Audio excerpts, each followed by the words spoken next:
Gaga. The singer admits she adores the beauty of animals in fashion. She even asked the press to credit an infamous real fur coat designer, Hermes. It's a bad year to be a mink, especially for the 17 million of them in Denmark that were ordered to be executed in November after a mutated strain of COVID-19 was discovered across mink farms, infecting 12 people and threatening vaccine efforts.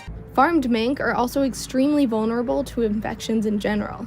Their crowded conditions and frequent exposure to other humans makes it very likely for viral infections to jump between species and mutate, exporting around 19 million skins each year at a value of $1.3 billion US.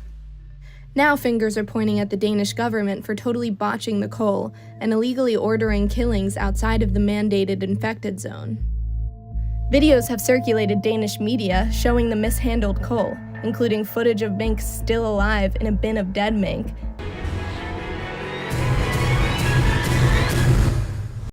Hey guys, welcome back to my YouTube channel. It's me here, Lavender, here with another video, and today I'm going to be doing the pure evil files, the fur industry files, deep dive, capitalism, fur farms, pollution, fashion, true crime, etc. All my YouTube videos related to this topic right now will be linked down in the description down below, as well as on the screen right now if you'd like to check them out. I already made a YouTube video about the fashion industry and the fur industry, but I really wanted to make a separate video just dedicated to the fur industry instead of overall the whole fashion industry, so this is what this video is.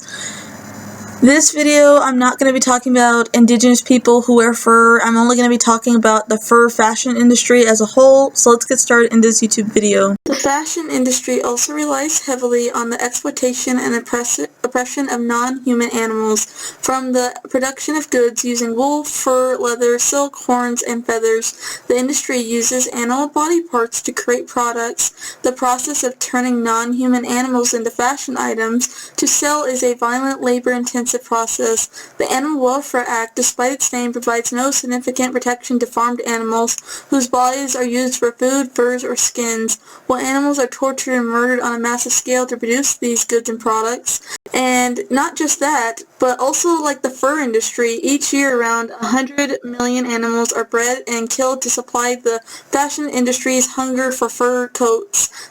Wearing fur has long been considered a symbol of status, wealth, and luxury, especially in the early 1900s. Demand for fur has dipped in recent years among increasing public concern over treatment of animals, sustainability, and public health effects. The fur industry tries to portray an image of fur as all natural, sustainable, and environmentally friendly and responsible product, but this is just green capitalism greenwashing. The production of fur imposes significant adverse health impacts on both the environment and human health. Far from being a natural resource, fur production is an intensely toxic and energy consumption process, with pelts being dipped in toxic chemical soups and animal waste runoff, polluting soil and waterways. The fur industry has historically had a devastating impact and effect on biodiversity and wildlife, being responsible for the extinction of some species and over-exploitation of many other wildlife species. Some of the wildlife animal victims of capitalism in this situation are spotted cats, jaguars, ocelots, cheetahs, mountain lions, margays, and tigers. Leopards, etc. are just some among the animals that have been killed for their fur, for rugs, and other things. Jaguars, the largest wildcats in Latin America, were killed in large numbers in the 1960s, and over 13,000 pelts were imported into the United States alone. The commercial import into the United States was not banned until 1972, when it was listed on the Endangered Species Act. Tigers have been hunted for fur and trophies, and their habitat has been destroyed, bringing them near into extinction. Illegal wildlife trade continues to reduce their numbers even after retail sale of coats from endangered wildcats was restricted by cities.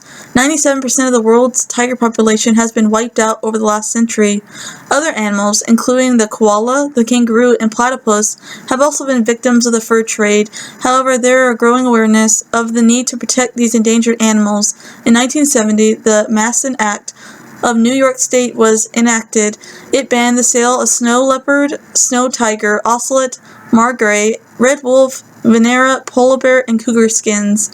A Venera, a close relative of the domesticated llama, the graceful vicuna was protected by the Inca chiefs who used its fur for royal garments. It was sheared rather than killed for its fine wool. However, the Spanish slaughtered thousands of vicas for their wool until they finally received protection in Peru in 1920.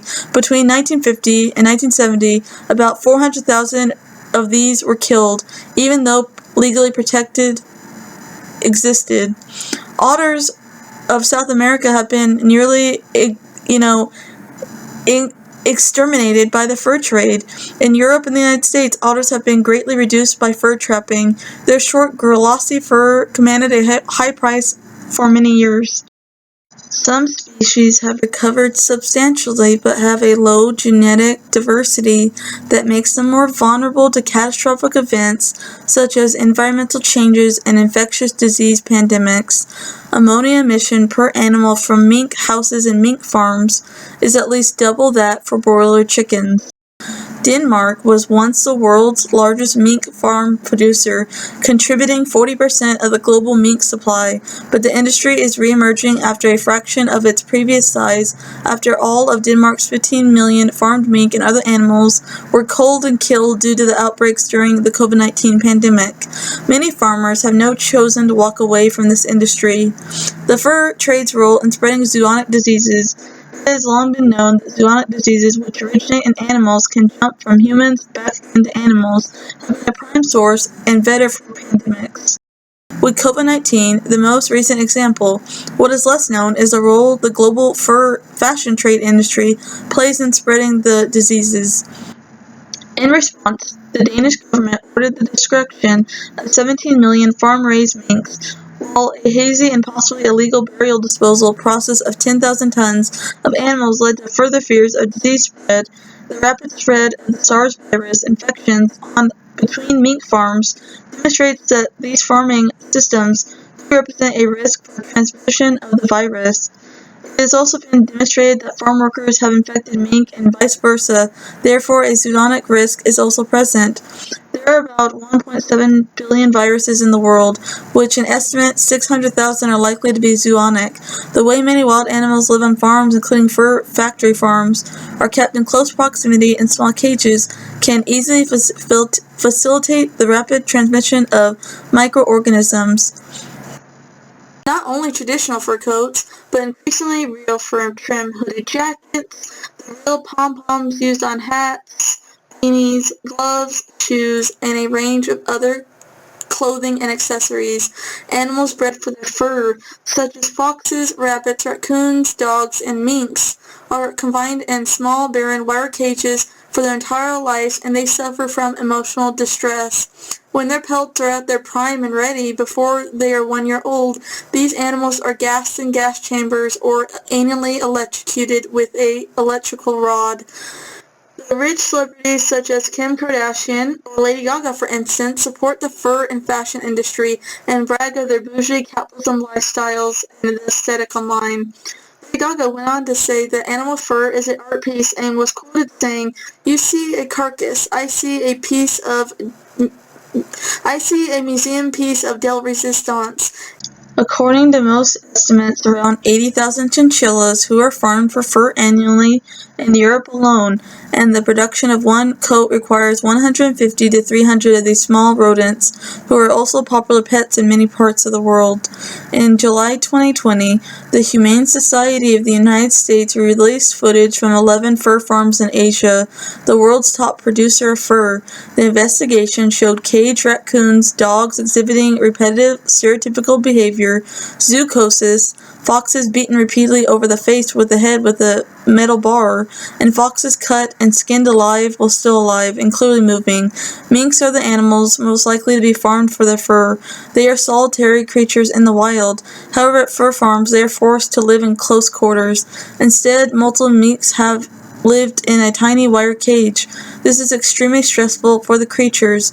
Footage shows that cannibalism is rampant among minks kept in captivity on fur farms.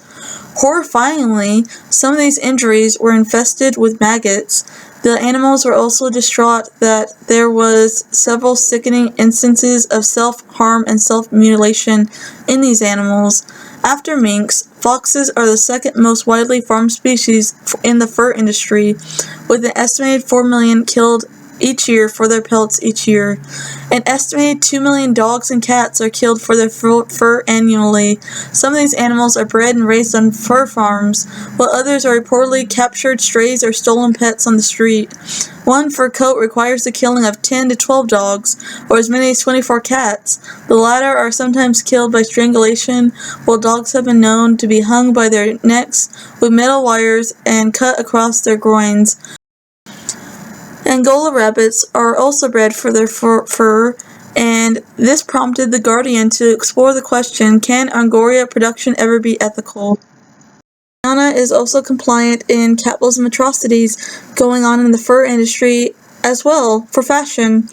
All the victims of capitalism, the animals who had to have their fur ripped from them and murdered for her fur.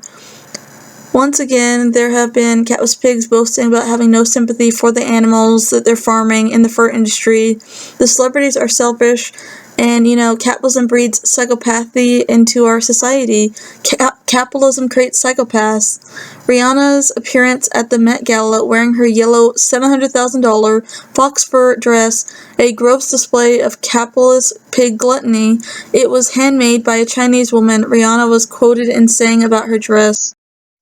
However, does that take away the fact that this dress was either handmade or manufactured by a non-Caucasian woman, make up for its other capitalism atrocities? The animal still died just for the sake of an expensive luxury designer fashion dress. Respect for animals, quoted in saying, more animals die for fur trim than to make full-length fur coats. Fur trim isn't the leftovers from making full-length fur coats. Respect for animals estimates that it takes up to 20 foxes to make one regular-sized coat. Since Rihanna's gown reportedly weighed 55 pounds, I suspect her trim took about 100 animals to make. Rihanna's so vain, it makes me sick to my stomach. This brings me to that it came with a great environmental cost as well. The dress was only used once. Reeks of consumerism and capitalism-driven society. It smells of typical bourgeoisie society, rich society as a whole, and their negligence of anyone, animals, plant, or human, who is part of it, any considered lower walk of life. Another instance is that Rihanna has come under fire for wearing a raccoon fur coat on Instagram after posting it to the social media site Instagram. One Twitter user pointed out that the coat was in fact an $18,000 raccoon fur coat. Lady Gaga's backtracking and hypocrisy when it comes to her hating money and wearing real fur coats.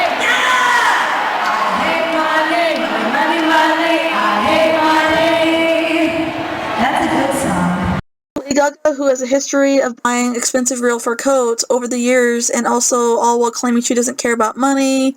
She bought from stores such as the Russian designer Helen Yelmark's store in Moscow, spending thousands of dollars on luxury bags, fur coats, designer items, expensive vacation trips all around and across the world. She does care about the money, just like every pro-capitalist does. Capitalism puts profits over lives, so that of the earth herself, animals, and people. That's just the true fact of the matter. Lady Gaga protested the use of fur by wearing this. I thought it was commentary on not wearing fur because I hate fur and I don't wear fur. That was a quote by her. The money-hating supporter of real fur coats spent more than $200,000 on a sable fur coat and a green-dyed silver fox fur coat for at least $19,000. There's no way that anyone can continue to make excuses for her claiming that she buys fake fox fur. The fur she buys is 100% real, just like the price tag. She always talks about compassion, but that is a hypocritical statement. She was quoted in saying over the years, for those, the press and such, aka PETA, who are writing of whether or not the fur is real or not, please don't forget to credit the designer. And here's another quote by her and her lame excuse for supporting the fur industry. To the fans, I want you to know that I care deeply about your feelings and views, and I will always support your philosophies about life. She then goes on to say this should already put me in a category as one who appreciates and adores the beauty of animals in fashion. sight of an absolute art piece of a coat. I have no change about this. You see a carcass, I see a museum piece of de la resistance. And she went on to complain about PETA activists using flour and how they should use it to feed the impoverished, even though she wore a real meat dress to the VMAs. Lady I Hate Money went on to say, it's been my life to be dressed in Italian designers. Really, if her whole I hate money, why would she want to be dressed up by Italian designers? She wears real fur coats, again, for just the fashion only. The animals are the victims of capitalism. Who else would show up to a New York Fashion Week show with a full-length fur coat in nearly 80-degree weather? You guessed it, Nicki Minaj. She also showed up to the Oscar de la Renta New York Fashion Week show in a stunning Arctic marble fox and black-dyed silver fox coat, which sells for a whopping $19,000. Controversies the singer has done, Beyonce. The singer has angered animal rights vegan groups with her use of fur. Beyonce is just your typical catless pig, using animal fur for fashion. In 2013, Beyonce and her hubby Jay-Z announced that they were experimenting with a plant-based diet, per The Telegraph. Subsequently, they commemorated their newfound dietary choice with a trip to a vegan restaurant. Except Beyonce's choice of attire was most upcoming of a fur baby-friendly establishment. The singer caused a stir when she wore a huge fox fur collar and leather pants to the restaurant. It's safe to say that vegan patrons probably had plant-based beef with Beyonce with the good fur. An outcry ensued, with Salon arguing maybe we should just call the duo what they are, two celebrities on a fad diet. The fur coats and fur in general can be thousands of dollars because they are designer fashion choices. These animals had to die for that fur just to become fashion. They are victims of capitalism. There were catless pigs boasting about having no sympathy for the animals when it comes to the fur industry and making profits off these animals and not caring about the lives of the animals.